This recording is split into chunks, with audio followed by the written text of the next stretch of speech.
எல்லாருக்கும் ஹாய். நான் இன்றைக்கி கோதுமை மாவில் போண்டா செய்ய போகிறேன். இப்போ எப்படி செய்து நம்ம பார்க்கலாம். அது 1 கப்பு நான் கோதுமை மாவு எடுத்துருக்கேன், சேர்த்துக்கிறேன். 1 வெங்காயம் கட் பண்ணி வச்சுருக்கேன், சேர்த்துக்கிறேன். கொஞ்சமாக கொத்தமல்லி,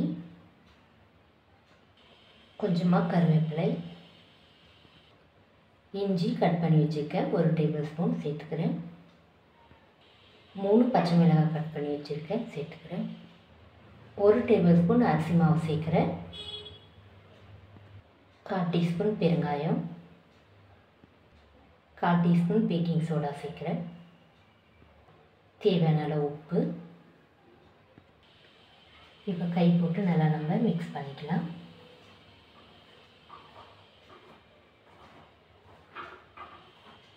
இப்போ நான் நல்லா மிக்ஸ் பண்ணிவிட்டேன். இப்போ நம்ம தண்ணி சேர்த்துக்கலாம். கொஞ்சம் கொஞ்சமாக தண்ணி சேர்த்து நம்ம மிக்ஸ் பண்ணிக்கலாம்.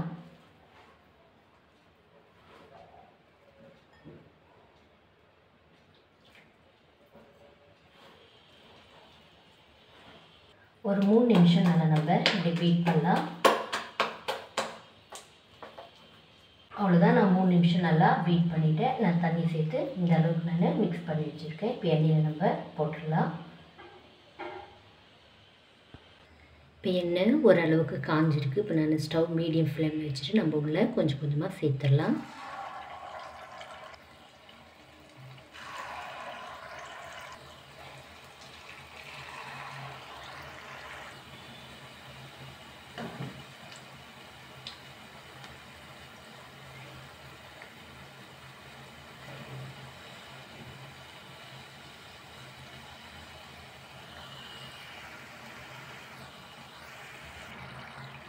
அவ்வளோதான். 2 பக்கமும் நல்லா நம்ம திருப்பி போட்டு எடுத்துடலாம். லைட்டாக கலர் சேஞ்ச் ஆனது.